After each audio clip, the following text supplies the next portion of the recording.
Welcome everyone to Worth It or Not. I'm your host Scottish Warrior 82, and today's Worth It or Not, we're going to be looking at Iron Man 3. You can't even see that because this fucking pop filter. Well, we're going to... No. Let's talk about this. Firstly, of course, I'm going to answer the question right here, right now. If you've seen the previous Iron Man films, or you liked any of these films, that is, all of the Avengers movies, definitely Iron Man 3 is worth every penny that you'll go and see it worth.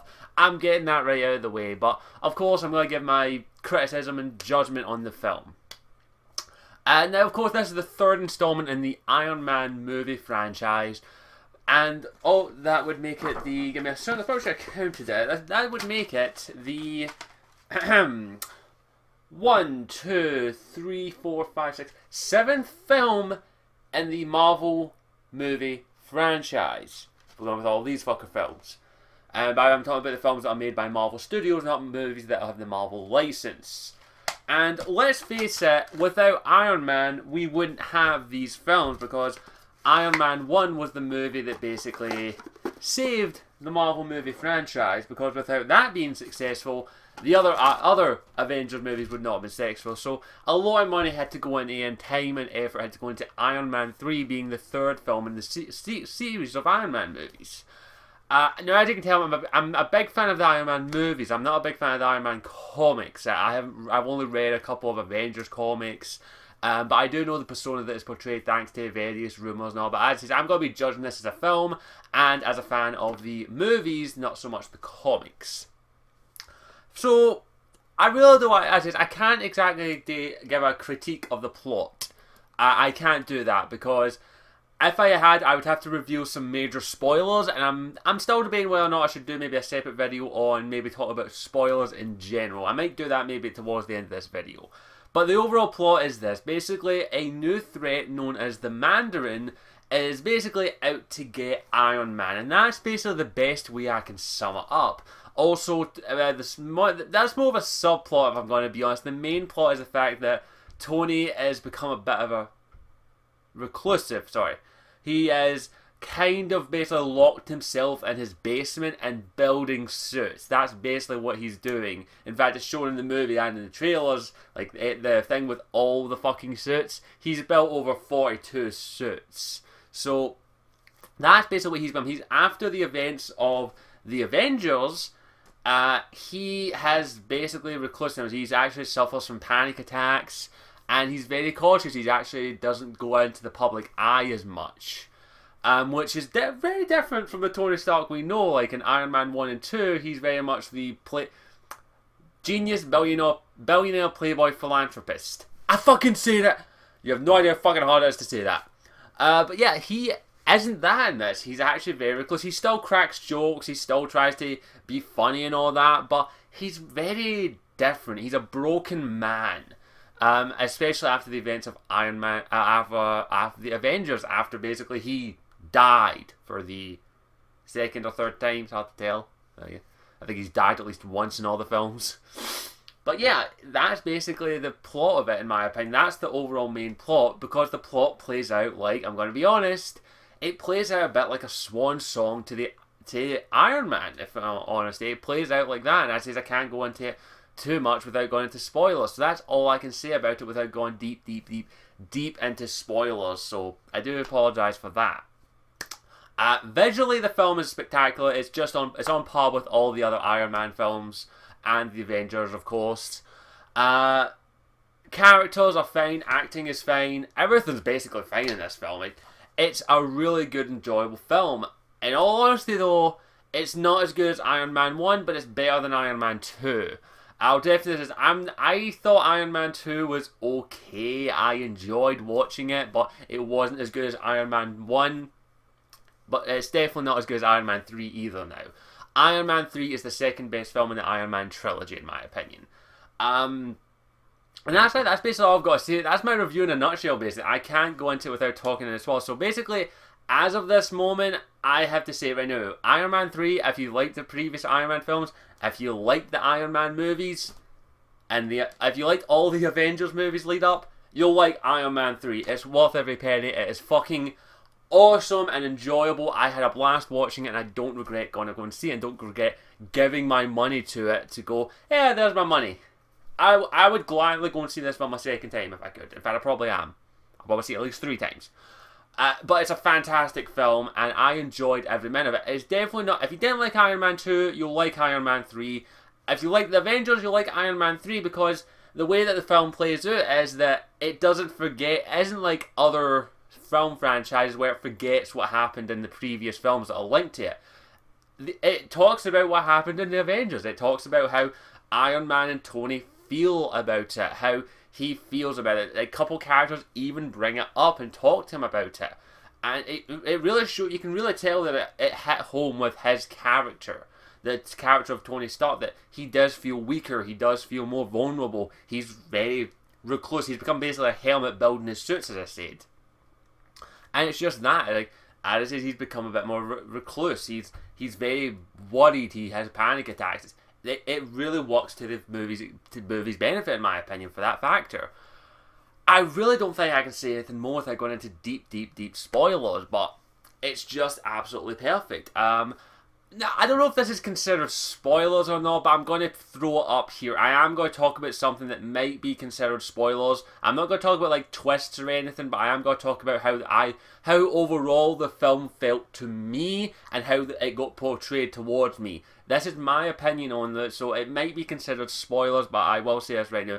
Also, just a little heads up, there is a scene at the end of the credits, but not worth the wait. Just wait for it on DVD. I'm telling you right now. I'm not going to tell you what it is, but it's not worth the wait. It's unlike all the other Avengers film, which was led up to all the other ending credit scenes that led up to the Avengers. This one is just like, it's basically fan service, which unless you're a hardcore fan, don't bother wait for it.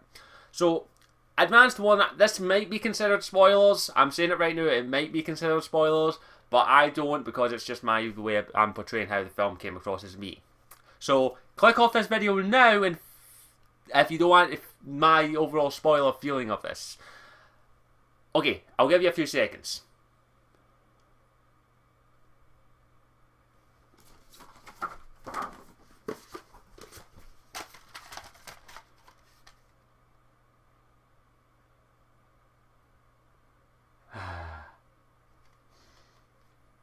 I'm going to watch these again. Alright, you're still here. Right.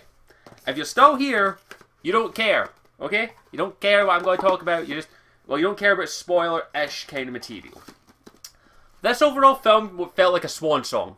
I'm going to say this right now. This felt like it was trying to be the final Iron Man movie, which we know it isn't, because it's fucking Iron Man. Let's face it. Without Iron Man, as I said it, we wouldn't have all of these films, because basically Iron Man was the film that Marvel Studios put all of their money and effort into to make it as good as fucking possible so they could get to the Avengers. Iron Man is the flagship, is the captain, is the bloody spearhead of the Marvel Studios franchise, because if that hadn't succeeded, we wouldn't have Captain America, Hulk, Iron Man 2, Thor. We wouldn't have Captain America. We wouldn't have Avengers. We wouldn't have any of these without Iron Man. And it looks like that is what this movie's trying to show. It definitely does portray that for me personally. It portrays Tony as he's evolved as a character throughout the movies, which is so very well done and expertly shot. Definitely, you can tell that they haven't forgotten what happened in other films. Robert Downey Jr. is this character because he's showing how this character has changed over time. He shows what he's been through. He's been beaten. He's been broken. He's been killed. But he's came back stronger and better than ever. But that's what the film portrays itself as overall, especially towards the end, especially the end credits, which actually show scenes from all of the Iron Man films and a couple of clips from the Avengers film.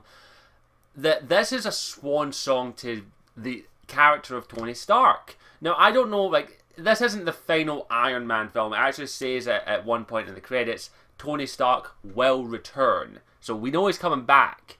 But is he going to be coming back as Robert Downey Jr.? That's what I got for the film. Overall, the film portrayed this thing. Now, I don't know if this is true or not. This is just how the film felt to me.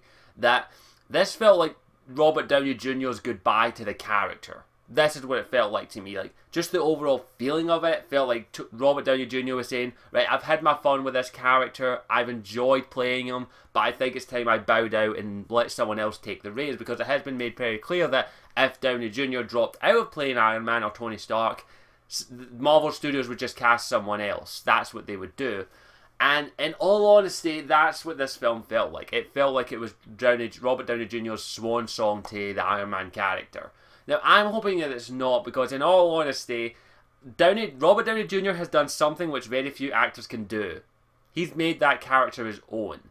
He hasn't just played a role. He is Iron Man. He is Tony Stark. He's made that character his own, and he's also made that character his character as basically almost himself. The Iron Man character has now changed forever.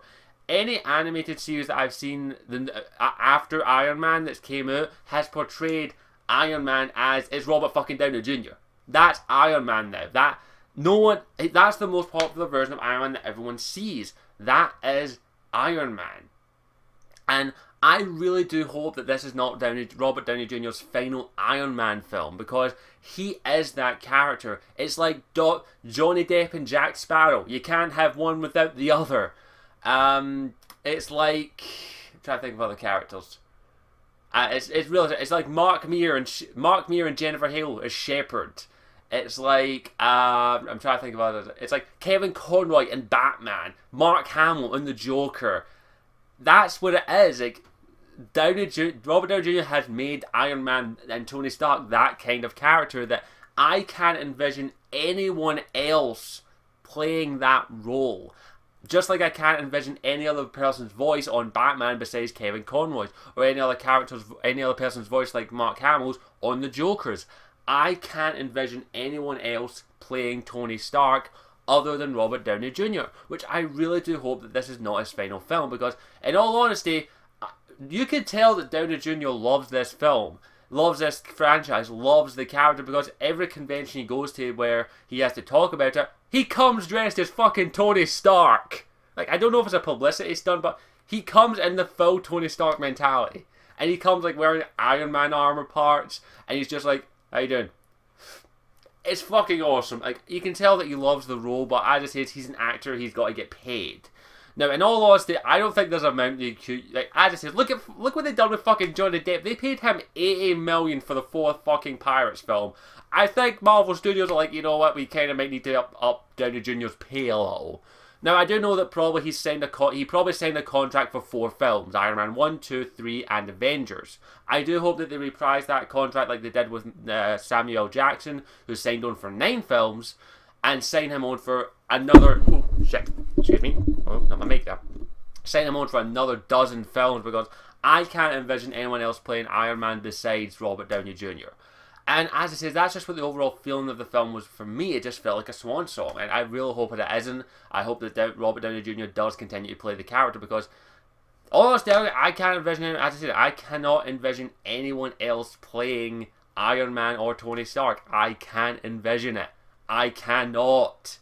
As I said, unlike the other characters like Captain America, Christopher Evans who plays them, in all honesty, he hasn't perfected the role in my opinion, but I definitely could see other people in the role of Captain America other than Christopher Evans. But I think that Chris Evans has done, I'm probably wrong with the actor's name, so please correct me if I'm, but as I said, I only know him as Johnny Storm. He did a good job, and as I said, he hasn't perfected the role like Robert Downey Jr. Robert Downey Jr. perfected that role in the first fucking film, in my opinion. He done that perfectly so well.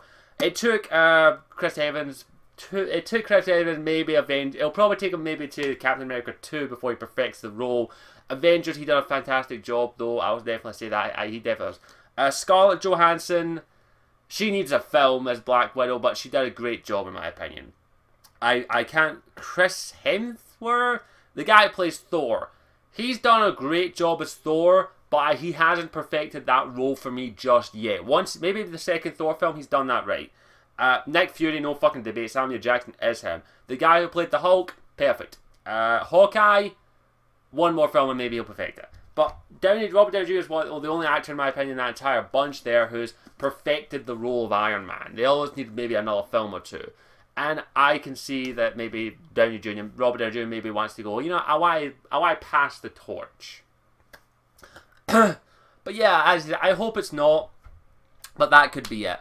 So yeah, if you're still here, I do apologise if I rambled on a little bit there, but I enjoyed the film. I had a blast. I definitely watched it. I do know this thing's actually getting panned by extreme comic book fans, but I'm a fan of the movies mostly, so I think Iron Man 3 was fucking awesome. I enjoyed it. I had fun. It didn't suffer from third sequel disease, which thank fuck it didn't. Is it as good as Iron Man 2? It's better than Iron Man 2. Not as good as Iron Man 1, but Iron Man 1's on a whole other fucking level. Iron Man 3, definitely worth your time. Please go and check it if you haven't already. Please support this film. I definitely recommend it. Don't wait to the end of the credits. It's not really worth it unless you're a hardcore fan like me. It's a humorous scene, but that's about it.